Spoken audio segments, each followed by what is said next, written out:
நம்ம அமீர் கான் சிவகார்த்திகேயன் கிட்ட இப்போ சாரி கேட்டிருக்கிறாராம். ஏங்க, சிவகார்த்திகேயன் கிட்ட அமீர் கான் சாரி கேட்கிறாருன்னா அப்படி என்னங்க பெரிய ஒரு விஷயம் அப்படின்னு நீங்க கேட்டீங்கன்னா, இப்போ ரிலீஸ் ஆன படம் சித்தாரே ஜமீன் பர். இந்த படத்தோட டைரக்டர் அந்த ஸ்கிரிப்ட் எடுத்துட்டு போய் அமீர் கான் கிட்ட கொடுத்துருக்காரு. லால் சிங் சந்தா படம் ஃபெயிலியர் ஆனதுக்கு அப்புறம் இல்ல நான் கொஞ்சம் படம் நடிக்கவே மாட்டேன் அப்படின்னு ஒரு மைண்ட் செட்ல இருந்தார் அமீர் கான். அவர்கிட்ட போயிட்டு இந்த படம் நீங்க பண்ணா நல்லா இருக்கும் அப்படின்னு சொல்லியிருக்காங்க.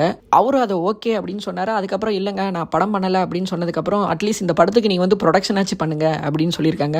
சரி, இதுல யார் ஹீரோ அப்படின்னு யோசிக்கும் போது டைரக்டர் சிவகார்த்திகேயன் கிட்ட இந்த கதை சொல்லியிருக்காரு. அவரும் இது ஓகே அப்படின்னு சொல்லி கால் ஷீட்டு இது ஒதுக்கிட்டாராம். அதுக்கப்புறம் ஒரு சில காரணங்களால் அமீர் கானும் எனக்கு இந்த படம் நானே பண்ணலான்னு தோணுதுன்னு நினைக்கிறேன் அப்படின்னாரு. அதுக்கப்புறம் இந்த டைரக்டர் சித்தாரே ஜமீன் பர் அப்படின்ற படத்தை எடுத்துட்டாங்க.